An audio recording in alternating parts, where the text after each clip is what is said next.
প্রিয় শ্রোতা, আসসালামু আলাইকুম। আজকে আমরা ব্যয় এবং ব্যয়ের শ্রেণী বিভাগের একটা গুরুত্বপূর্ণ একটা টপিক পড়ব, যেটা হচ্ছে আচরণের ভিত্তিতে ব্যয়ের শ্রেণী বিভাগ। আচরণের ভিত্তিতে ব্যয়ের শ্রেণী বিভাগকে তিন ভাগে ভাগ করা যায়। একটা হচ্ছে স্থির ব্যয়, একটা হচ্ছে পরিবর্তনশীল ব্যয়, আর একটা হচ্ছে আধা পরিবর্তনশীল ব্যয় বা মিশ্র ব্যয়। তাহলে আমরা একটু খেয়াল করি কি কি পেলাম। আমরা একটা পেলাম স্থির ব্যয়, এরপর আমরা একটা পেলাম পরিবর্তনশীল ব্যয়,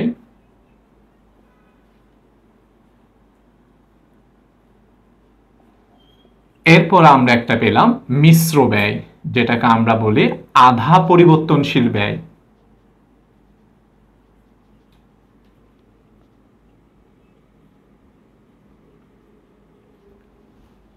স্থির ব্যয়, স্থির ব্যয়ের ইংরেজি হচ্ছে fixed cost, fixed cost FC.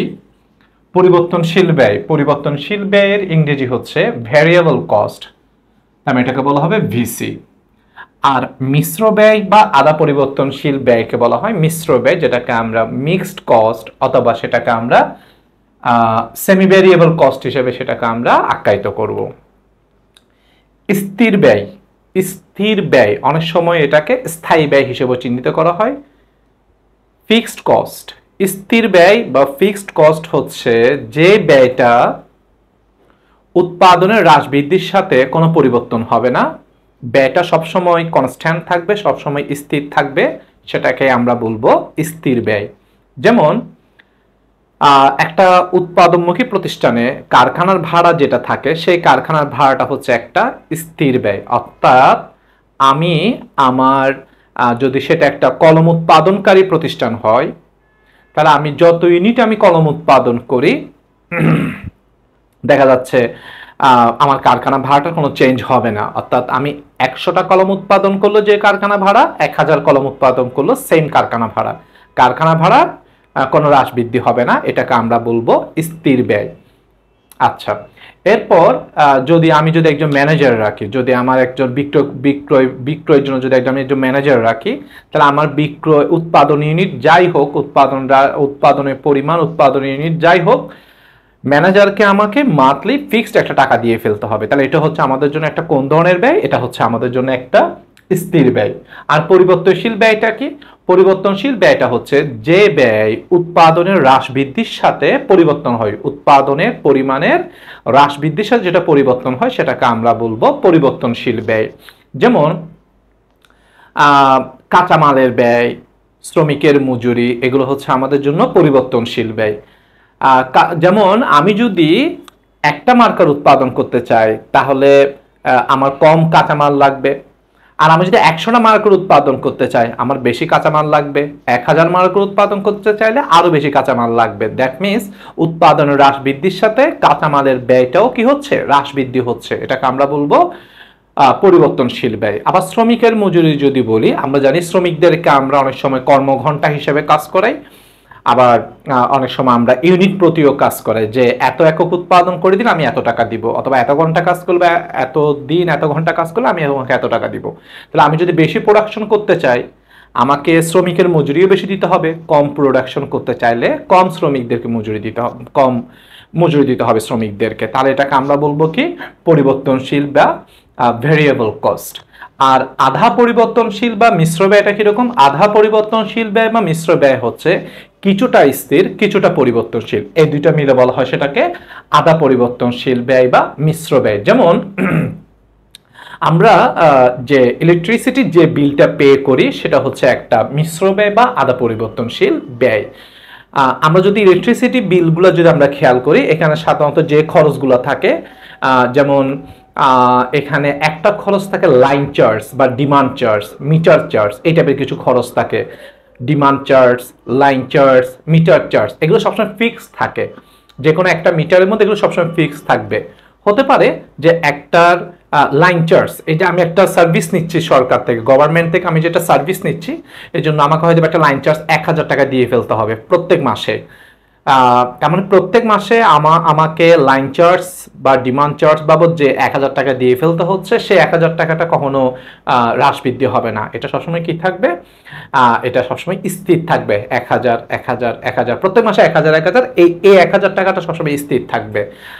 এরপরে আমার এখানে যে ইলেকট্রিসিটি বিলটা আসবে সেটা হচ্ছে আমাদের ইউনিট চার্জ। তার মানে আমরা কোনো সময় 100 ইউনিট ইউজ করতে পারি, কোনো সময় আমরা 500 ইউনিট ইউজ করতে পারি, কোনো সময় আমরা 400 ইউনিট ইউজ করতে পারি। সো ইউনিট চার্জটা হচ্ছে আমার ইউজের উপর ডিপেন্ড করতেছে, এটা হ্রাস বৃদ্ধি হবে। তাহলে আমরা বিদ্যুৎ বিলের মধ্যে কিছু খরচ আমরা খেয়াল করি যে এটা হচ্ছে কনস্ট্যান্ট, এটা স্থির, কিছু পোর্শন হচ্ছে স্থির আর কিছু পোর্শন হচ্ছে পরিবর্তনশীল। তারা দুইটা মিলে হয়ে যাবে মিশ্র ব্যয় বা আধা পরিবর্তনশীল ব্যয়। আশা করি এই তিনটা জিনিস আমরা বুঝতে পেরেছি। এবার এই তিনটা খরচের আমরা আরেকটু ডিটেইলস একটু পড়বো। স্থির ব্যয়। স্থির ব্যয় একটা ফিচার, একটা বৈশিষ্ট্য হচ্ছে যে স্থির ব্যয় একটা নির্দিষ্ট কার্যসীমা পর্যন্ত স্থির, একটা নির্দিষ্ট সময়সীমা পর্যন্ত স্থির। দুইটা পয়েন্ট আমরা এখানে পেলাম, একটা হচ্ছে একটা নির্দিষ্ট কার্যসীমা পর্যন্ত স্থির, আর একটা আমরা পেলাম একটা নির্দিষ্ট সময়সীমা পর্যন্ত স্থির। একটি কার্যসীমা পর্যন্ত স্থির, আমি যদি চিন্তা করি যে এই রুমে আমি পড়াই, এই রুমে আমার স্টুডেন্ট ক্যাপাসিটি হচ্ছে 20 জন, আর এই রুমের ভাড়া হচ্ছে 5000 টাকা, তাহলে আমি একজন স্টুডেন্ট পড়াইলেও 5000 টাকা দিতে হবে, 10 জন পড়াইলেও 5000 টাকা দিতে হবে, 20 জন পড়াইলেও 5000 টাকা দিতে হবে। তাহলে এটার লিমিট, সর্বোচ্চ লিমিট কতদূর? 20 জন পর্যন্ত। তার মানে 20 জন পর্যন্ত এটা 5000। কিন্তু আমার যখন স্টুডেন্ট 30 জন হয়ে যাবে, তখন 30 জন তো আর এখানে বসানো সম্ভব নয়, বা আমাকে এক্সপান্ড করতে হবে, তখন আমার কিন্তু ফিক্স কস্টটা কি হয়ে যাবে? বেড়ে যাবে। তাহলে স্থির ব্যয়টা একটা নির্দিষ্ট কার্যসীমা পর্যন্ত স্থির, আবার একটা নির্দিষ্ট সময়সীমা পর্যন্ত স্থির। এই রুমটা যদি আমি ভাড়া নিই, নিশ্চয়ই আমি এটার অনারের সাথে আমি 2 বছরের একটা চুক্তিতে এই রুমটা আমি ভাড়া নিলাম, তাহলে 2 বছর পর্যন্ত আমার 5000 5000 5000 মাত্রই 5000 করে দিয়ে যেতে হবে। কিন্তু 2 বছর যেটা যখন ক্রস করবে, নিশ্চয় আমার ভাড়াটাও বেড়ে যাবে। তাহলে এটার সময়সীমা 2 বছর পর্যন্ত স্থির। তাহলে এই কথাটা খেয়াল করতে হবে, স্থির ব্যয় একটা নির্দিষ্ট কার্যসীমা পর্যন্ত স্থির, একটা নির্দিষ্ট সময়সীমা পর্যন্ত স্থির। এবার স্থির ব্যয়ের একটা ফিচার হচ্ছে, স্থির ব্যয় মোট পরিমাণ স্থির কিন্তু একক প্রতি পরিবর্তনশীল। মোট পরিমাণ স্থির কিন্তু একক প্রতি পরিবর্তনশীল। আমরা জিনিসটা একটু এক্সাম্পল দিয়ে দেখি। আমরা বিষয়টা যদি এরকম হয় যে আমরা ধরে নিলাম যে একটা কারখানার ভাড়া, তাহলে কারখানার ভাড়া হচ্ছে আমার জন্য একটা স্থির ব্যয়। তাহলে কারখানার ভাড়া আমরা ধরে নিলাম যে আমি জানুয়ারি মাসে কারখানা ভাড়া পে করলাম 10,000। ফেব্রুয়ারি মাসেও আমি পে করলাম 10,000। মার্চেও আমি পে করলাম 10,000। আমি জানুয়ারি মাসে প্রোডাকশন করলাম 1000 ইউনিট, তাহলে আমার একটা ইউনিটের জন্য কারখানা ভাড়া পড়ছে 10 টাকা করে। ফেব্রুয়ারি মাসে এসে আমি প্রোডাকশন করলাম 2000, তাহলে 10,000কে 2000 দিয়ে ভাগ দিলে একটা ইউনিটের জন্য পড়ছে কত টাকা করে? 5 টাকা করে। মার্চে আমি প্রোডাকশন করলাম 5000 ইউনিট, তাহলে 10,000কে 5000 দিয়ে ভাগ দিলে একটার জন্য পড়তেছে কত টাকা? 2 টাকা। তাহলে আমরা খেয়াল করি, জানুয়ারি মাসে আমি মোট ভাড়া কত টাকা পে করছি? 10,000। ফেব্রুয়ারি মাসে আমি মোট ভাড়া কত টাকা পে করছি? 10,000। মার্চে আমি মোট ভাড়া কত টাকা পে করছি? 10,000। তাহলে মোট পরিমাণে কি কোনো চেঞ্জিং আসছে? না। তার মানে মোট পরিমাণে কোনো পরিবর্তন হয় নাই। তার মানে মোট পরিমাণটা কি ছিল? মোট পরিমাণটা স্থির ছিল। কিন্তু প্রথম মাসে আমার একক প্রতি পড়ছে 10 টাকা, দ্বিতীয় মাসে আমার একক প্রতি পড়ছে 5 টাকা, তৃতীয় মাসে আমার একক প্রতি পড়ছে 2 টাকা। তার মানে একক প্রতিটা কি হয়ে গেছে? একক প্রতিটা আমার চেঞ্জ হয়ে গেছে, পরিবর্তন হয়ে গেছে। তাহলে একক প্রতিটা কি হবে? একক প্রতিটা হচ্ছে পরিবর্তনশীল। দ্যাট মিনস আমরা বুঝতে পারলাম স্থির ব্যয় হচ্ছে মোট পরিমাণ স্থির কিন্তু একক প্রতি পরিবর্তনশীল। ওকে, এবার আমরা একটা